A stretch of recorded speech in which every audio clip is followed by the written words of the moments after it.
আসসালামু আলাইকুম, সবাই কেমন আছেন? আশা করি সবাই ভালো আছেন। আমি তো অনেক ভালো আছি আলহামদুলিল্লাহ। দেখেন, সকালবেলা আমি যে হোটেলে থাকি তার নিচেই সামনে একটা শপিং সেন্টার, তার পাশে বয়স্কদের এক্সারসাইজ শেখাচ্ছে, কিভাবে বয়স্করা সকালবেলা এক্সারসাইজ করলে ফিট থাকে।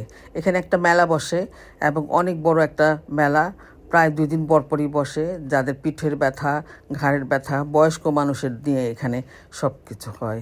এই যে বয়স্ক যাদের পিঠের ব্যথা হচ্ছে, শোল্ডারের ব্যথা, কিভাবে ম্যাসাজ করলে ব্যথা কমবে সেদিকে দেখছে। সকাল সকাল কানের জানি কি করছে আমি ঠিক জানি না, তবে দেখছি একটা মেশিন দিয়ে কানে জানি কি করছে। হয়তো যারা কানে কম শুনে বা প্রবলেম, তাদের জন্য হয়তো কোনো একটা কিছু, যেহেতু ভাষা বুঝি না, বুঝতে পারি না।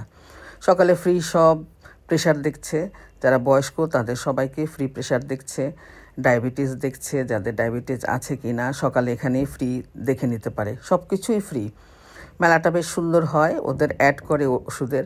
আমার খুব ভালো লাগলো, সকালে মনটা ভালো হয়ে গেল দেখে যে রিয়েল ফুলের মধ্যে কাপড়ের উপরে হাতুড়ি দিয়ে বাড়ি দিলে কি সুন্দর প্রিন্ট হয়ে যায়।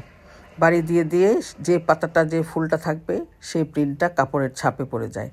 মানে অদ্ভুত একটা সুন্দর জিনিস।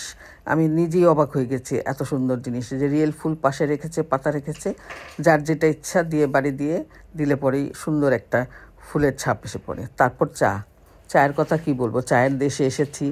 যত রকমের অসুখ আছে সব কিছুরই চা আছে এখানে, বিভিন্ন রকম চা। আমাকে জিজ্ঞেস করলো তোমার কি সমস্যা বলো, আমি তোমাকে সেই চা দিব। এখানে 20 টাকা 25 টাকা করে ছোট ছোট পাউচে ভরে ভরে চা পাতা দিচ্ছে। যার যে সমস্যা, প্রেশার, ডায়াবেটিস, হাই প্রেশার, যত রকমের প্রবলেম, যার যেরকম প্রবলেম সেইটা বললেই ওরা চায়ের পাউচে ভরে ভরে চা দিয়ে দিচ্ছে। পাউচগুলো তো কি সুন্দর দেখতে, যে কি ভাল লাগছে। আমার দেখতে মনে হচ্ছে যে আমি নেই, কিন্তু আমি এখানে চিনি ছাড়া চাটা একদমই খেতে পারি না, না মধু না চিনি। যার জন্য আমার চা খাওয়া নিয়ে খুব সমস্যা হচ্ছে সকালবেলা। কি করব, এক জায়গায় আসলে তো কোনো রকম মেনে নিতে হবে। আবার এখানে কি হচ্ছে, এখানে লটারি হচ্ছে। এখানে লটারি ঘুরালে যার যা নামে যা উঠে ফ্রি, সেই গিফটটা সে পায়। সব এক্সারসাইজের জিনিস, হাতের এক্সারসাইজ, পায়ের এক্সারসাইজ, বিভিন্ন রকম ইনস্ট্রুমেন্ট যেটা শরীরের সমস্ত ব্যথা ট্যাথা দূর করে, এরকম জিনিস, এরকম চা, এরকম মানে ব্যথার যত রকমের জিনিস, এটাও গরম করে ব্যবহার করা যায়। এটা বডি এক্সারসাইজের জন্য অনেক বেশি প্রয়োজন থাকে। আবারও লটারি, সকালে আপনার দিনটা কেমন যাবে এখানে লটারিতে বলে দিচ্ছে। তারপর বয়স্করা সুন্দরভাবে রোদ ফোয়াচ্ছে, ছোট শিশুরা রোদ ফোয়াচ্ছে একটা জায়গার মধ্যে, প্রত্যেকটা জায়গা মার্ক করা। আর এখানে হচ্ছে একদমই বয়স্ক যারা, তাদের সকালবেলা এক্সারসাইজের পরে কি হচ্ছে জানেন, একটা চায়ের আড্ডা, গ্রুপে চায়ের আড্ডা। কোনো ছেলে মেয়ের কোনো ব্যাপার না, যারা 60 70 80 বছরের বয়স্ক তারা সবাই মিলে সকালবেলা একটা আড্ডা মারে। তারপর হচ্ছে বাচ্চাদের স্কেটিং।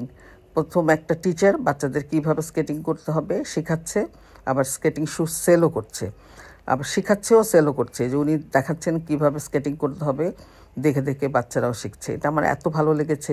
সকালে ওদের একটা এক্সারসাইজও হয়ে গেল, আবার স্কেটিং শুও কিনলো, আবার স্কেটিংও শিখে গেল।